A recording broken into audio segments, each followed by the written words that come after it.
Teachers day का मतलब ये होता है कि हम अपने असातिज़ा को थैंक यू बोले, शुक्रिया बोले, हम उनको बताएं कि वो कितना अच्छा काम कर रहे हैं।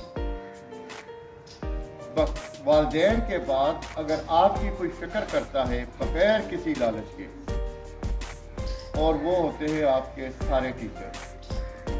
आप देखें यहाँ पे आप आए हैं, आपको अगर आपको वो डांटते भी हैं, अगर आपको वो बात भी बताते हैं तो आपके भले के लिए बताते हैं। अपने उस्तादों की बात आप सुने और उसको माने, फौरी तौर पर माने। जो भी आपके टीचर आपसे बात कर रहे हैं उनको आपने हर हालत में फॉलो करना है।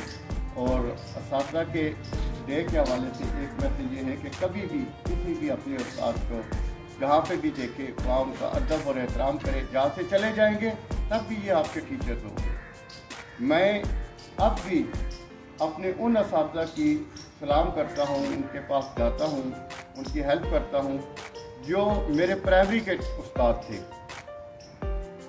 क्योंकि उस्ताद जो होता है वो ये नहीं कि आपने यहाँ पे पढ़ लिया तो उस्ताद ख़त्म हो गए। आपके ये उस्ताद रहेंगे, आप जब भी इनके पास आएंगे ये आपकी मदद करेंगे, अपने बच्चों जैसी मदद करेंगे। ये वालिदैन के बाद सबसे खूबसूरत रिश्ता जो है वो उस्ताद का और शागिर्द का होता है। सबसे खूबसूरत, सबसे अच्छा, सबसे प्यारा रिश्ता जो होता है वो टीचर्स का होता है। और अगर ये आप कहें कि आप टीचर का हक अदा कर सकते हैं, कतई नहीं। तो आज का लास्ट फाइनल जो है वो बात ये है कि हम सारे इरादा करें, हम सारे ये कि आप सल्लल्लाहु अलैहि वसल्लम की जितनी बातें हम सुनते हमने उन पर अमल करना। और जब हम अमल करेंगे तो हम इस दुनिया में भी कामयाब होंगे और आखिरत में